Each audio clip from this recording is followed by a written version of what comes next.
Number 10. Sue Storm and Dr. Doom. We're gonna start off with one you may be more familiar with, and that's Doom using his God Emperor powers to create a patchwork world of the colliding multiverse. This world was called Battle World, and in this world he met a version of Sue who fell in love with him and started a family with him. They had 2 children who they named Franklin and Valeria. So basically he was like, F you Reed, I've got your life. How's it feel? And Reed was like, feels bad, man. I'm gonna grow a beard. Now this hasn't been the only time Doom and Sue have been together. On Earth 99315, these two were married, and Doom was a hero, and Sue was Baroness Von Doom. Though some fans speculate this Doom was actually Reed. There was an upswing in people considering these two after Doom was able to be the method by which Sue Storm's miscarriage was retconned into the birth of a healthy little girl, who Doom then named. That's why their daughter is named Valeria, and Doom is her godfather. Fun fact. She even left them to live with him for a while. Number 9. She-Hulk and Juggernaut. This happened during Chuck Austin's run on the Uncanny X-Men, a run that is disliked by many fans, and in it we had one of those reformed Juggernaut sightings. So Jen becomes attracted to him, and the two hooked up, and destroyed a hotel room because they're both big and muscular and it's funny. This also happened when she was his defense lawyer. Ethics, what are those? Other writers would not be down for this and relegate it to an alternate universe Jen, because main verse Jen would never. I don't know if we can say that. I mean, Star Fox? Is Star Fox worse or better than Juggernaut? I don't know. What's the metric? Dan Slott would be the one to be like, it's okay guys, false alarm, nothing to see here. But there would still be a gross line of Wolverine telling Jen after she hit on him that he doesn't want Juggernaut's sloppy seconds. Ew. Also, but you'll take Sabretooth's? Where's the line, Logan? I mean, James. Number 8.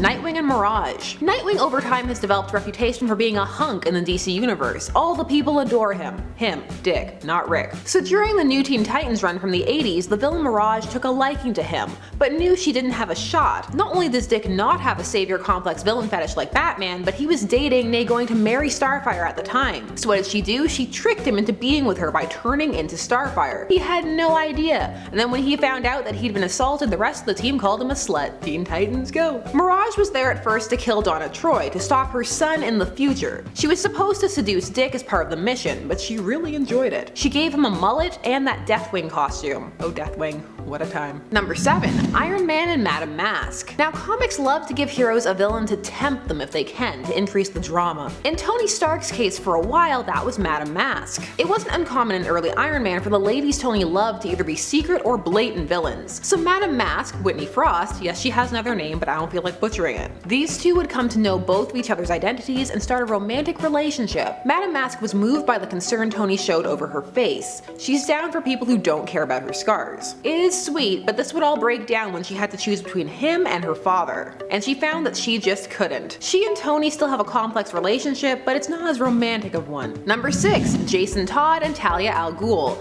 Let's squick you out. Now at the time this happened, Jason was not a superhero, but he would be if you count Red Hood like that, and he was Robin before, so haha, take that, it counts. So initially, after Jason was resurrected officially after the fake out Hush resurrection that would then turn out to be real, complicated yes, Jason would have a backstory of being taken from the streets by Raish, who was training him to use against Batman, but he was a bit more of a brain-dead husk than who he used to be. Then Talia took pity on him and put him in the Lazarus Pit. She was treating him as a mother figure would. She took him under her wing and trained him, but she would then tell him about Tim Drake, the third Robin, to get him all riled up, and also tell him how Batman had at that time taken out her father, and that she needed him to punish him for her. Then she had sex with him.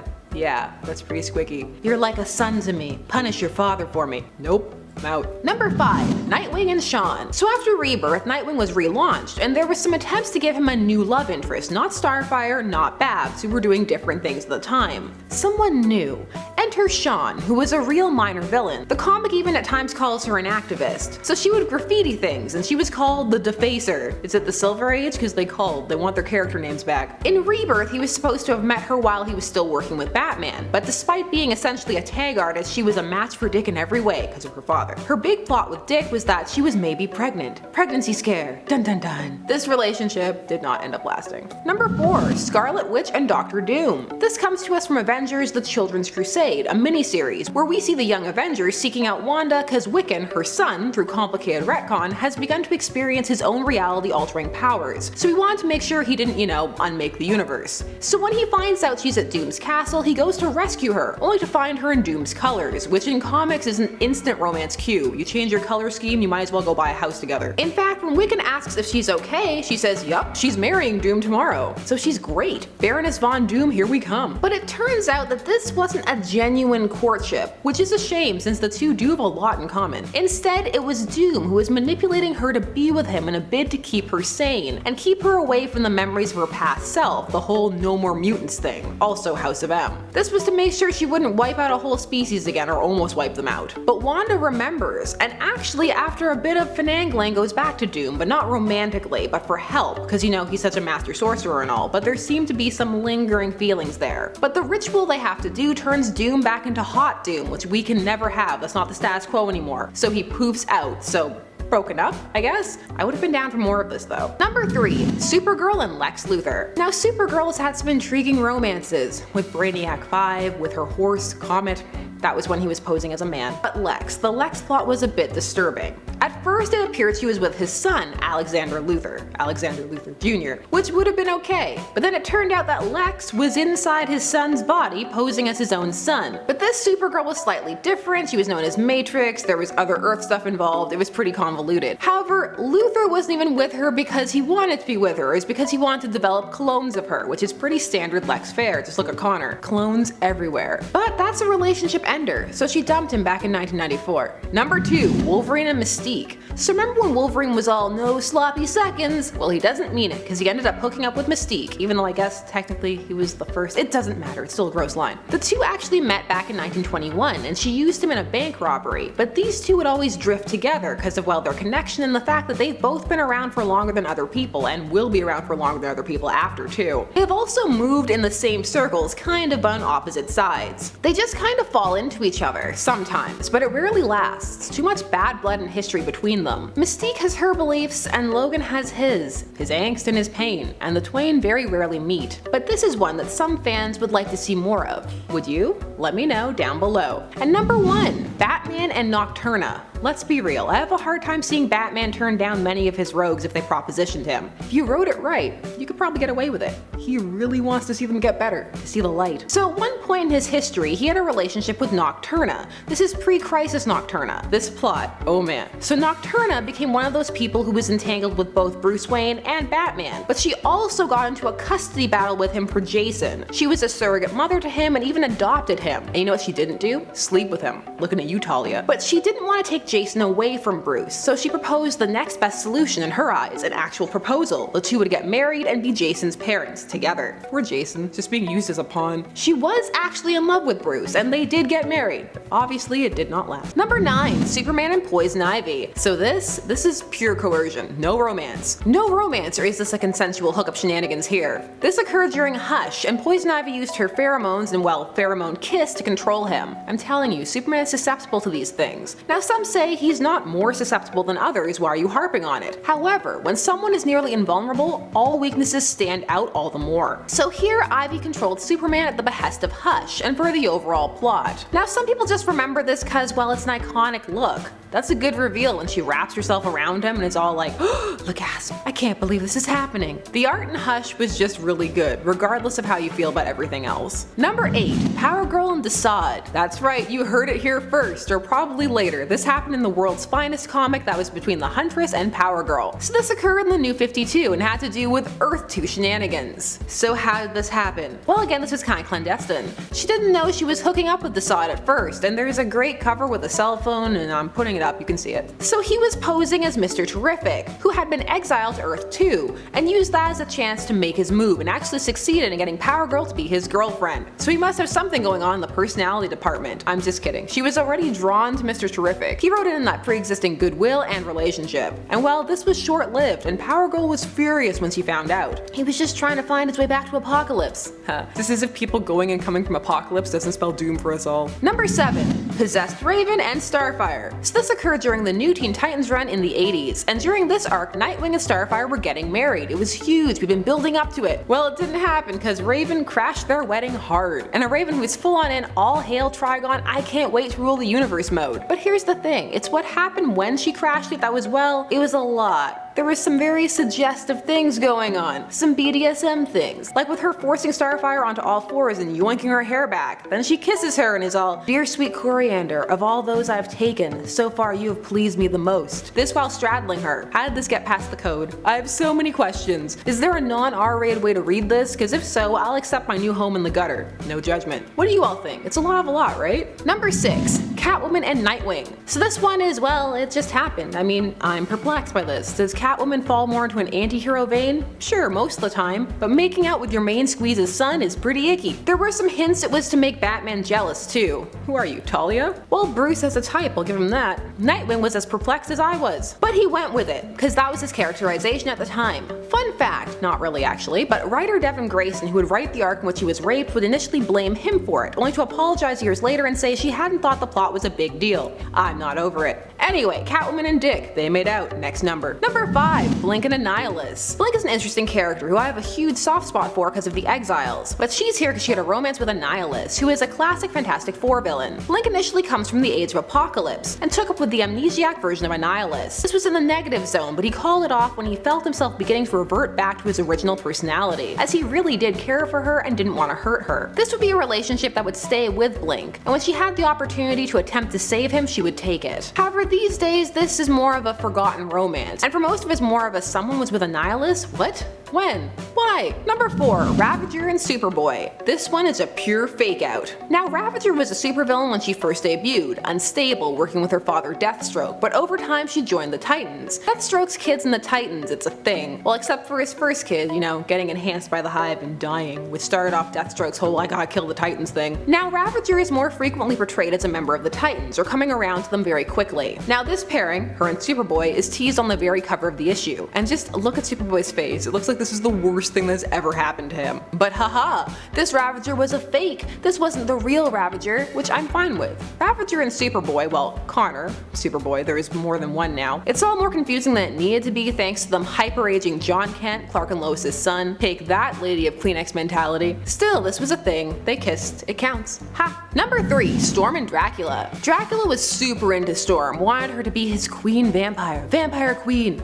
Why do people in comics always turn this offer down? I'd be all, pick me, I volunteer. Which is why I never get picked. Too keen. You gotta act like you don't want it. Like a cat. Uncanny X-Men number 159. He went full Dracula on her. Seduction. He does turn her into a vampire for a bit, and we get this great annual cover of her living her best vampire life. But well, this didn't last. She managed to shake the vampirism off, and I for one was sad. But we have the whole alternate timeline and What If where she stayed a vampire. This was, I'm biased. I love me an evil powerful queen, and that is Storm to a T when she gets like this. I just love Storm. I'll take any Storm I can get, even 80s punk rock Mohawk Storm, aka the coolest Storm. Dracula used to be cool, now he's kinda whiny and begs for dates. But he married Deadpool's ex-wife, so maybe he's happy now. I don't know, probably not. Eternity is a long time. Number 2, Thor and the Enchantress. This gets to be high up because this could have been a great love. In an AU story, these two were married and had a son. Happily married, no Sue and Reed shenanigans here. Enchantress at this point wishes she was the woman Thor loved. Amora, not enough people say her name. Amora is her name, not the woman that Thor loves. That changes. Right now it's the She-Hulk. Now this developed over time. She was initially sent to take out Jane and worked with Loki to seduce Donald Blake, Thor's human form. But she came to care for him, but well, that's not the best first impression, is it? And Thor has a whole slew of lovely ladies throwing themselves at him, so she has a lot of competition, and Thor's not really one to dabble too much in dealing with the villains. He's not Batman, that's for sure. These two, there's something there. I just want more of a spotlight on them. And number 1, Dr. Doom and Storm. Oh yes, Dr. Doom is at it again. He's trying to find that Baroness Von Doom. Will no one help him warm his drafty castle and listen to him lament about the death of his mom? Someone stay with Doom. Uncanny Mighty X-Men number 145. This issue sees the two of them having a candlelit dinner together, and even though it's part of a Doom plot, he finds himself drawn to her,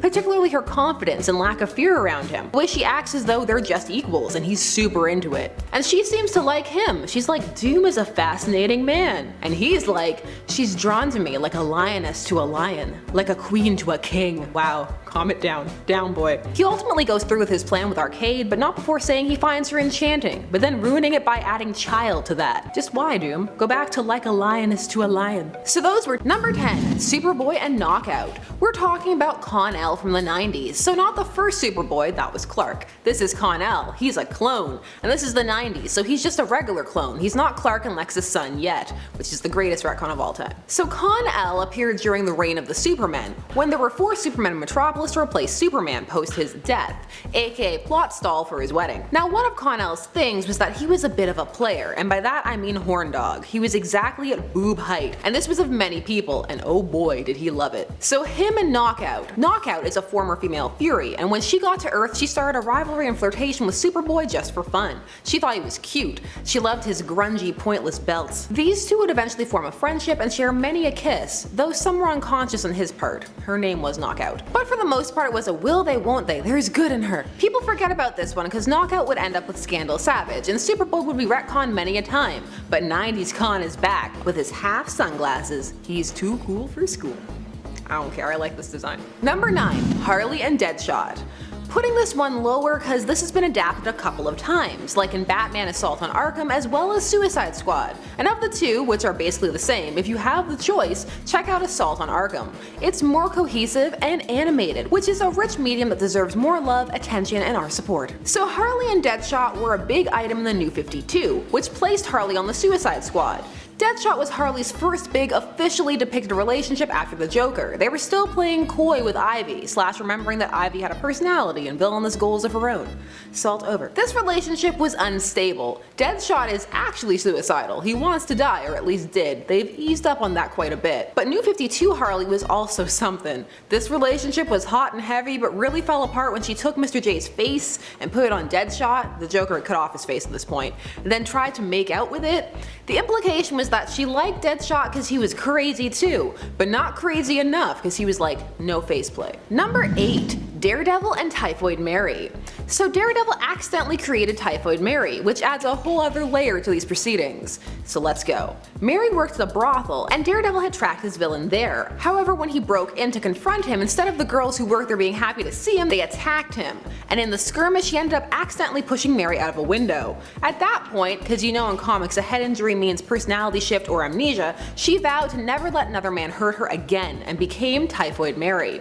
It also triggered her mental illnesses, such as split personalities. So she would begin a romance with Matt Murdock while fighting him as Typhoid Mary, as the Daredevil that is. This was the Daredevil villain hookup pre-Elektra, but then Elektra came and erased all knowledge of anything prior. Was there life before Elektra? Yes, there was.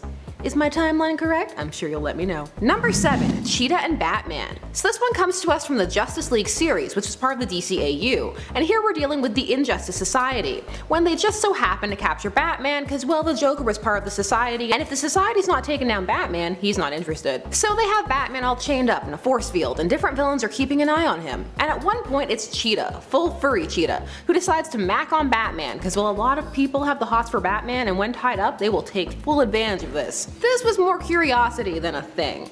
Batman always lets them kiss him too. It puts them in a vulnerable spot. Joker should just try this, it clearly works. Number 6, Night Owl and the Twilight Lady. We're leaving DC and Marvel kinda. Say it ain't so. We're gonna look at the Watchmen universe, and we're gonna be looking at Night Owl 2, Dan Dreiberg, a fascinating case, a man who loved being a superhero as it made him interesting, as well Dan, he's kinda ordinary, bordering on boring, which is fine, but it's an interesting contrast. Well, one of the dalliances from his heyday is with the villain the Twilight Lady. This is hinted at subtly in the first Watchmen graphic novel series by Alan Moore, where there is some dialogue and also a framed picture of her. There's also that one shot before the world explodes in his dream sequence, and then it was brought to the foreground in the Before Watchmen series, which Moore hated, but that doesn't mean you have to. Their relationship was explored more in depth, with the two hooking up only to have a funny moment when she realizes she actually already knows his civilian identity. And while it's all quite friendly, it's nostalgic, which for me worked because it was set before the big superhero ban in that universe, etc. Number 5. Killer Frost and Firestorm. Now thanks to the Flash's CW series, many of you may be more aware of this one. This is than you would have been otherwise, but this one is a classic. People can't get enough of the fire and the ice. The first incarnation of the character did appear in Firestorm comics. This was Crystal Frost, who would eventually die after absorbing too much energy from Firestorm, which would lead us to Louise Lincoln, but she would have vendetta against Firestorm, blaming him for Crystal's death. It was with Crystal who he started the flirtation. Killer Frost used to be a big flirt. That would come back a bit with Caitlin Snow in the New 52. People like the opposites, the fact that their very touches cause steam. Look, these are the rationales, I just report them, I don't judge them. That's not what the series is for. This series is for joy. It sparks joy. Number 4. Superboy and Poison Ivy. 90s Superboy back at it again. This is from the World's Finest 3 miniseries, when Connor is all, Poison Ivy, I can handle this, only to be floored when she kisses him.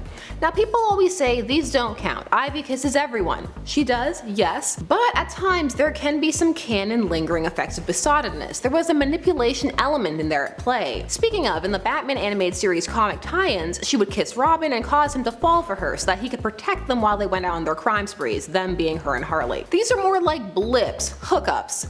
Kinda. But sometimes she takes them further when the whim strikes her. Poison Ivy is dangerous and misanthropic, meaning she hates people. Lovey-dovey Ivy just, okay, real talk, it can work, but most of the time writers just do it to make her a foil for Harley, which reduces her down to just a love interest, the very thing they accused Harley of being for the Joker, even though that was never true. Just, can we write Ivy with conflict and personality, please? Remember when she saved all those orphans? Remember when she tried to blow up the world? I do. Anyway, her and Superboy making out. He doesn't mind it too much, because that was his character trait. Ladies, rawr. Number 3. Batwoman and Nocturna. So the Batwoman comic series would introduce a deep love between Batwoman and her partner Maggie Sawyer. It was all gonna culminate in a wedding. It was the writer's whole plan, a big arc, but then it didn't happen because no marriages, like at all. It was a decree. It was a thing at the time. Marriage? Boo. Who would read that? My salt knows no bounds. Give me couples of all types, including married. So we would instead at one point have a vampire plot with Batwoman and Nocturna. This was not romantic. Nocturna would use her vampiric power to hypnotize her and make her kinda think she was with Maggie. She was really out of it. She would then drink from her and other things were heavily implied. In fact, it would go on to be called a rape. I mean, many vampire encounters, when you think about it, kinda end up that way. This would become kinda of a relationship, but an unhealthy one. Some were mad it ever happened, and were like, vampirism doesn't make it okay. But others were like, it's dark and not supposed to be something you love, and if you do, it may not be for the reasons people think. It spawned a whole bunch of we need to talk about this articles, which I love, and here we are, talking about it. It was dark and it happened. Vampires. Blah blah blah. Number 2. Daredevil and Black Cat. This is mostly on here because, well, there are some really awkward panels like this kissing panel followed by him sniffing his fingers. I've been too deep in the gutter to not have a very specific thought process when seeing this panel. May you live on in innocence if you don't know what I'm talking about. Bless your soul. So when Black Cat ended up teaming up with Spider-Man and Daredevil, she found herself drawn to Daredevil. And you know how Felicia is, she's a go for it kind of girl. And actually so is Murdoch. He's not adverse to hooking up with the more dangerous ladies. And fans, well, they liked it. They were like, is this gonna be the new thing? Black Cat skirts the lines of anti-hero and full villain. She falls back and forth as the plot needs her to. My favorite part of Spider-Man seeing these two making out is him saying, I think this is my supervillain origin story. Still, with Black Cat, you always have to deal with the fact that she's more into the mask part of the person than their civilian identity. So when she's with people seeking a balance, it can be a bit of a problem for her. Still, cool pairing, out of left field, but still, made sense. And in at number 1, Iceman and Mystique. That's right, this was a big deal for some people. So Bobby got into his head that Mystique could be redeemed, and hence we would have a bunch of issues of him working with her, trying to save her, and her, well, she seemed to think he was sweet, and he actually tried to understand her. Like her past relationship with Rogue and the like. This turned into a bit of a relationship for a bit, with lines like, you're so cold to the touch, but that doesn't make any difference to the fire that burns here being his heart. Now some people had beef with the age gap. Mystique is old, like she knew Wolverine back in the day, and so some were like, no, he's a kid. Others worried she was manipulating him, and how earnest he clearly was about her turning over a new leaf. Ultimately, this would all fall apart because she would go back to villainy and this relationship would become a sore spot. And it's now one we're not always allowed to talk about in certain circles. You know, cause time travel, young Jean Grey, and poorly handled retcons with rationales like, he's different because that was his young self and not his old self. Iceman's history freaks some people out now, but not me. All Iceman all the time. Who else remembers this parent? Number 10, Superman X Maxima. He said X / and. We have to talk about that cover from this Elseworld story where Superman is making out with Maxima. Well, really it's just an alternate reality story. He's making out with her on his wife's grave after Lois had died because woman of Kleenex theory, and she couldn't handle his super baby. This occurred in Armageddon 2001. So what was Armageddon 2001? Well, it was a 1991 crossover series that was not too well received. So in this series, Wave Rider was touching people and it created new timelines. That's the Cliff Notes edition. When he touched Superman, he initiated this last timeline. So in this timeline, Superman married Lois as per usual, but then she died, so Maxima had her chance. In main canon, she was an alien of the Almeratians, and she wanted to mate with him because he was a prime specimen, and as the princess of the planet, that was her mission. It was poorly implemented, but this plot could work, you just have to work real hard. That didn't happen, but instead we have this story, where Maxima gets to be Clark's rebound chick with the promise that she won't die in childbirth, or before. Why is this here on superheroes and supervillains? Well, in main verse once rejected, Maxima goes full supervillain for a bit, cause what's more appealing than that? Number 9, Harley Quinn and Green Lantern. This oh so brief liaison occurs in the Harley's Little Black Book series, a bunch of zany madcap stories featuring Harley doing, well, whatever the author wants her to. In this one, she comes into possession of a red lantern ring, and Hal has to get it back and stop her wild adventures. At the end of all this, Harley demands a kiss, which Hal is more than happy to give cause it's Hal. He doesn't take much convincing. Just point him in the direction of the nearest cave and all his objections will melt like butter. However, then Harley grabs his butt and that's too much for Hal. He flies off. I don't know, I like Hal, but Harley dodged a bullet. I mean, look at the mess that was him and Star Sapphire, his first supervillain hookup. And that one was awkward because at first Carol didn't even know she was Star Sapphire. Number 8, Rick Flag and Harley Quinn. Let's get all our brief moments out of the way first. Rick Flag, founding member, former leader, sometimes still leader of the Suicide Squad, man crush of Deadshot, who has many, but Rick Flag was one of the first, and Batman. Deadshot was obsessed. Anyway, while Rick and Harley were both on the squad, modern slang has ruined that word for me. Squad. Anyway, these two end up sharing a kiss and well more, they just full on hook up. The best part of this though is that it's intercut with Zod freaking out and trying to cut into his own brain using laser vision. So you have two very different moods going on. Steamy hookup on one side of the page, Kryptonian rage on the other. It made me laugh, what can I say? They treat this mostly as just a hookup, but honestly Rick Flag wouldn't be the worst for Harley. Of all of her impulsive romanticized hookup decisions, so all of them, yes that includes Ivy, this has the potential to be one of the better ones? Am I the only one who is seeing her slip back into her codependent ways with Ivy? Just me? Okay. I'm worried about my baby Quinn. She was sane for a lot of this run, by the way, because of the Psycho Pirate. Number 7, Hulk and Umar. So Umar is Dormammu's sister, and during Defenders number 3, she enchanted Hulk to be her sex slave. So this is not consensual, but it's played like a joke by most people. Rape jokes, time and place people. So these two get it on, but apparently the Hulk is disappointing, and Umar proceeds to lecture him about his lack of prowess. Even though this sex was so intense it bent reality, even though it only lasted for 6 minutes. Sex was something that used to be danced around in comics a bit, what with the code being in effect and all that. But when people started to ignore it, well, let's just say some people don't know how to write this stuff in a non-juvenile manner, which is why you get so many of these jokes. People like to say that it's fanficky, but as a near lifelong ficker and shipper, I can tell you that those people hone their craft a lot more than this. They've had practice, people. You watch how they would write these scenes and hold on to your hats. We couldn't even show any of it. But instead, we have 6 minutes jokes. So this was a thing that happened, and it happened again when Hulk was in World Breaker mode, and this time he lasted 3 hours, so Umar was pleased.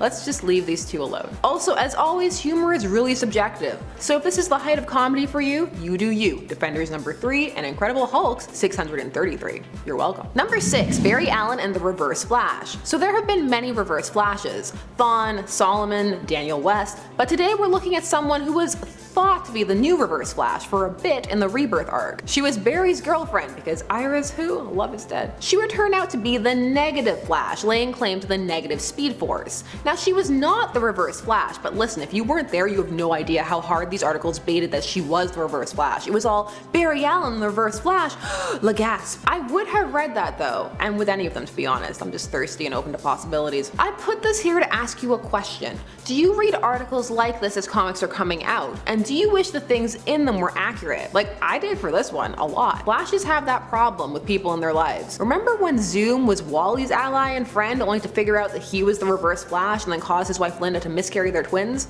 I remember. Never forget. Number 5. Ravager and Tim Drake. It's always Tim on these lists. So Rose Wilson is one of those characters who is slotted onto whatever Teen Titans team you need her on depending upon the timeline you're in, which is how she can be a contemporary of both Dick and Tim and be the same age as both of them. Seriously, age in comics is such a sliding scale. You go to bed 28 and wake up 22. Anyway, Rose tried to jump Tim, though potentially after drinking, so questionable. Tim, like with many women in his life, is like, what are you doing? And he has to handcuff her to get her off. Then Kid Devil walks in. So this is on here because Ravager was a villain at the start, but it's admittedly a fast turnaround. Number 4. Poison Ivy and Harvey Dent. So this occurred in Batman the Animated Series, and in it, Pamela Isley, who we all know as Poison Ivy, was dating Harvey Dent in an elaborate revenge plot for some land he had developed, which had rendered a rare species of rose nearly extinct. She went so far as getting engaged to him. She was very committed. Hun. She also tried to take out Bruce Wayne, but well, Batman figures it out. So she ends up being revealed as Poison Ivy and ends up in the very prison that was developed on the land that set her off in the first place. Harvey Dent would later go on to become Two-Face and have a contentious relationship with Ivy going forward. Deserved. Number 3. Iceman and Dawan. And I'm ready for everybody to yell about how you say his name, even though at a con they said it was Dawan. So Iceman and Dawan have one of those flirtatious, oh we're fighting and I could break every bone in your body kind of things going on. And by that I mean freeze. Freeze every bone in your body. They even have one of those dance scenes where he starts to dance with him and then he freezes him as they dance. And they fully did hook up later on when Iceman had a beard. Just the ice beard is funny to me. What's going on with Dawan's affiliation? Well, no one's ever sure, but he's villainous more often than not. Iceman is currently having a thing with Pyro now because fire and ice, no writer can resist. Also now means at the time of this recording. Check the date. Number 2. Roy Harper and Cheshire. So this is a classic villain hero hookup from Roy's dark period after the drug addiction and his falling out with Ollie as a result. And he ended up with Jade, and these two would actually have a daughter, Leanne Harper, whom Jade would leave with Roy as she felt that she would have a better life with him than with her. It was a bond that kept them at least cordial, and it was torn apart by cry for justice, mostly as a shock value death. Leanne died in that arc. This was so Roy could relapse on drugs and have sad our daughter is dead sex with Cheshire. Fun times. Some people know about this one, but we'll see if they bring it back to the foreground. Maybe they already have. Ooh. And number 1, Batman and the Joker. Yes, this one. We're finally going here, but it's not the obvious love that Joker has for Batman, twisted as it is. No, we're going to the alternate universe created by Flashpoint after Barry Allen goes back in time to try to save his mom and jacks up the timeline because, well, he succeeds. Now in this timeline, Bruce was the one who died in Crime Alley, and his parents had 2 very different reactions. His father became Batman and his mother became the Joker, but there's still a love there. So much so that when Thomas goes to tell Martha that their son is alive in another universe, she's thrilled. But when she learns that their son is Batman, it's too much, and she flees, plunging to her death. Depressing. Number 10. Loki and Clint Barton. Okay, so admittedly would only be reduced to one moment in the comics, but it's still such a weird one that I had to bring it up for you. Basically, Loki got his hands on Wanda Maximoff's astral form and was looking to cause some mayhem and mischief. What Loki as Scarlet Witch most wanted was to mess with Norman Osborn, but the mighty Avengers that she had assembled became suspicious of her. Stinger, aka Cassandra Lang in particular. Eventually this came to blows. Clint Barton appeared under the Ronin guise and managed to subdue Loki as the Scarlet Witch long enough for him to kiss her. What? Why? Because Clint argued that magic was complex, but I guess kisses reveal everything? Including if you're really Loki disguised as the Scarlet Witch. Even stranger, this didn't really immediately seem to allow Clint to know that Wanda was actually Loki in disguise. It just let him confirm what everyone else already suspected, which was that it wasn't really Wanda. So maybe he just really wanted to kiss fake Wanda. I don't know. Number 9. Batman and Poison Ivy. Poison Ivy has been working to get Bruce Wayne since the 60s. The thing about this relationship though is it's fairly one-sided. While Poison Ivy has more recently been seen as a sometimes ally to Batman, teaming up with him in order to help the city of Gotham, she was formerly only concerned with her plants and having them conquer and wipe out humanity, which she saw as a disease. She still strives to protect nature, but has calmed down somewhat in the comics as her eco-terrorism is almost now flaunted as a pro for her being fairly good, as opposed to an extreme con. The comic series Batman The Long Halloween even saw Pamela fighting Catwoman over the bat, whom she had managed to gain control over. Plants everywhere. Number 8. Wasp and Magneto. This relationship was similar to the one Storm and Doctor Doom shared, that old kidnap and romance some trick that so many villains have tried. During the original Secret Wars series, Magneto captures Janet Van Dyne, claiming he only wants to talk to her, although it seems more likely that by talk, Magnus really means seduce. He works towards wearing her down by paying her compliments. Despite the fact that she originally seems uninterested in his advances, she ends up being unable to resist the icy blue gaze of Magneto's eyes. The two share a long and intense kiss. In the next issue, she reveals she's only been pretending to be falling for him in order to find out what he was planning. Pretty intense, considering it's kind of implied that they may have slept together. Why else do you ask someone to make a comb for you? If you gotta fix that hair, something happened. Number 7. Mystique and Professor X. This one is pretty crazy and still pretty mysterious in regards to how it all happened. What we've been led to believe so far is that Charles and Mystique most likely had a wedding in secret. They were potentially married to one another while they were also maybe married to other partners? We don't really know. During their romance, wed or not, Mystique conceived a child by Xavier. She gave birth to a baby boy under the guise of Moira McTaggart after the death of Charles by Phoenix Force possessed Cyclops, and ended up giving the baby away. He would grow up to become Charles Xavier too and look just like his father, causing some confusion for future X-Men. Number 6. Magneto and Rogue. These two had a brief relationship in Age of Apocalypse, but the start of their will they won't they style relationship can be traced back to Uncanny X-Men during their stay on Savage Land. Rogue implores Magneto to just try to get along with the rest of the X-Men, but he refuses and departs, leaving Rogue in tears and Magneto with an inner monologue expressing how he wishes he could have stayed with her, but how they're simply not meant to be. Which is also fair, considering the age difference between these two has got to be huge. Still, despite this, they later have a brief romance. Pretty weird. Age means nothing when you're a superhuman, I guess.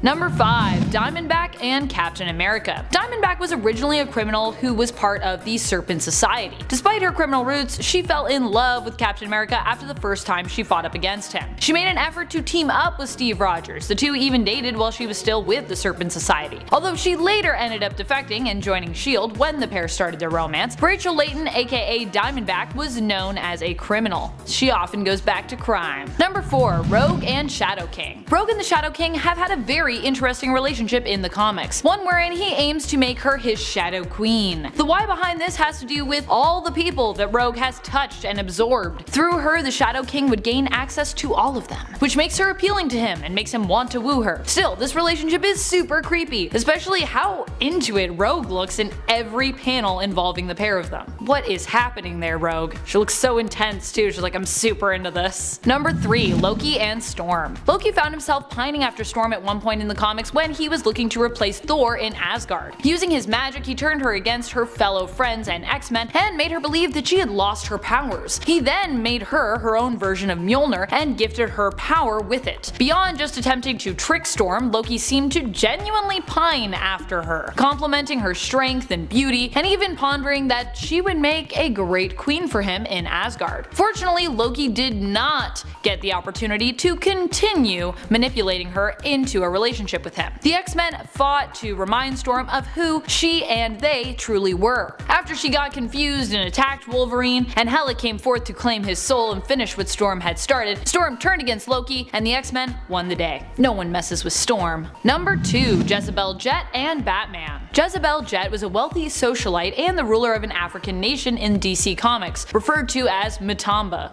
Sorry if I said that wrong. Bruce met her at a fundraiser in an art gallery in London, and after talking with her, attempted to get her phone number. Initially, Jet spurned his advances, citing Wayne's reputation and not wanting to become just another notch on his bedpost. Fair enough. The two ran into one another at a ski resort, and after spending some time there, began dating. The relationship started shortly after Damian had been dropped on Bruce's doorstep, which caused Talia to keep a close eye on them. Jezebel and Bruce almost broke up due to his consistent, mysterious, and unexplained disappearance and going-ons in his life, until an attack on both of them caused Jet to realize that Bruce Wayne was actually Batman. The two then became very close, with Batman even giving her a tour of the Batcave, and there was talk that they might even get married. But it was not meant to be, as it was later revealed that the relationship had been a trap, as Jezebel had been working as a mole for the evil organization the Black Glove, and Bruce claimed he had been playing Jet as well, and had known her secrets all along, revealing facts about her past as evidence.